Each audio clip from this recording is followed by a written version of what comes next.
Noble Lecture by Vice President Al Gore. Future is usually painted as bright and beautiful, but sometimes, without warning, the future knocks on our doors with a painful vision of what might be. 119 years ago, someone mistakenly published an obituary of a wealthy inventor years before his death.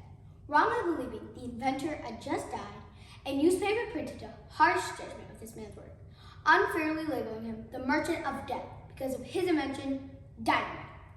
Shaken by this condemnation, the inventor made a fateful choice to serve the cause of peace. 7 years later, Alfred Nobel created this Nobel Prize and the others that bear his name. 7 years ago tomorrow, I read my own political obituary in a judgment that seemed to me harsh and mistaken, if not premature. But that unwelcome verdict also brought a precious, if painful gift, an opportunity to search for fresh new ways to serve my purpose. Unexpectedly, that quest brought me here.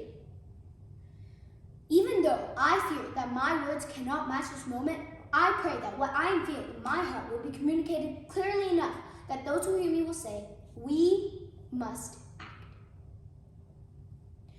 We, the human species, are confronting a planetary emergency, a threat to the survival of our civilization.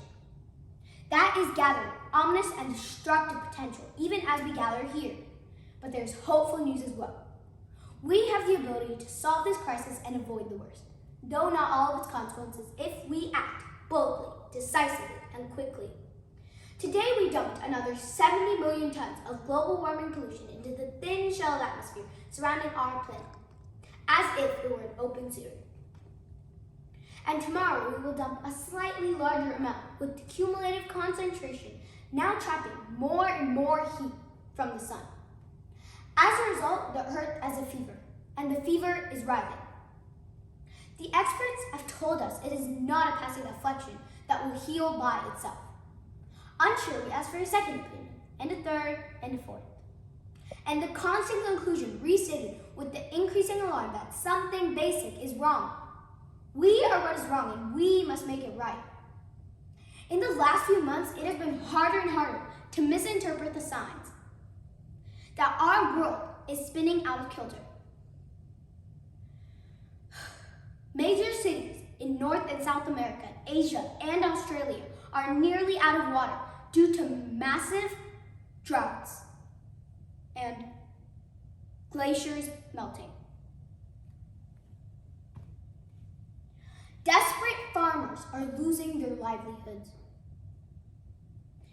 People in the frozen Arctic and on low-lying Pacific islands are now planning evacuations of places they have long called home.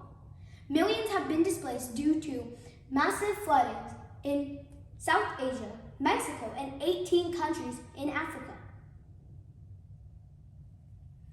Due to the increasing temperatures, the temperature extremes increasing, tens of thousands have lost their lives. We are burning and clearing our forests and driving more and more species into extinction.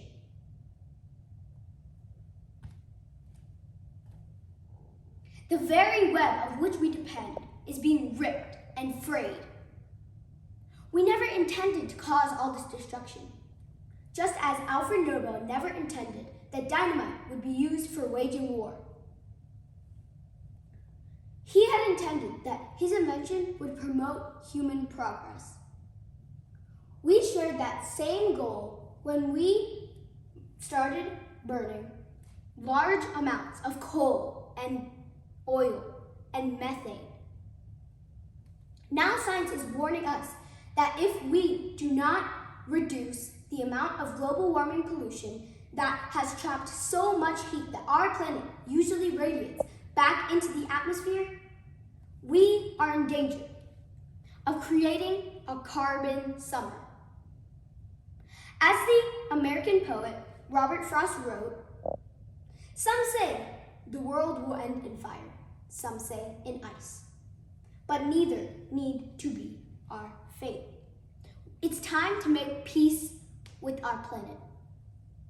Mahatma Gandhi awakened the largest democracy on earth and paved and forged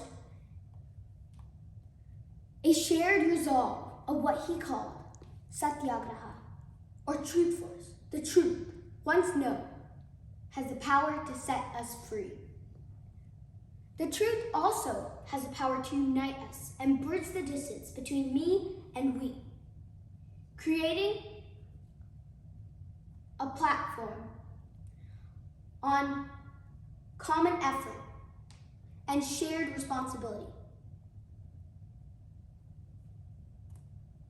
There's an African proverb that says, if you want to go quickly, go alone. If you want to go far, go together. Today, we need to go far and quickly. The future is at our door right now. Make no mistake. The future generation will ask one of the two questions. Either they will ask, what were you thinking? Why didn't you act? Or they will ask instead, how did you find the moral courage to rise and successfully resolve a crisis that so many said was impossible to solve? We have everything we need to get started. Save, for example, political will. But political will is a renewable resource, so let us renew it. And let us say together, we have a purpose. For that purpose, we will rise and we will act.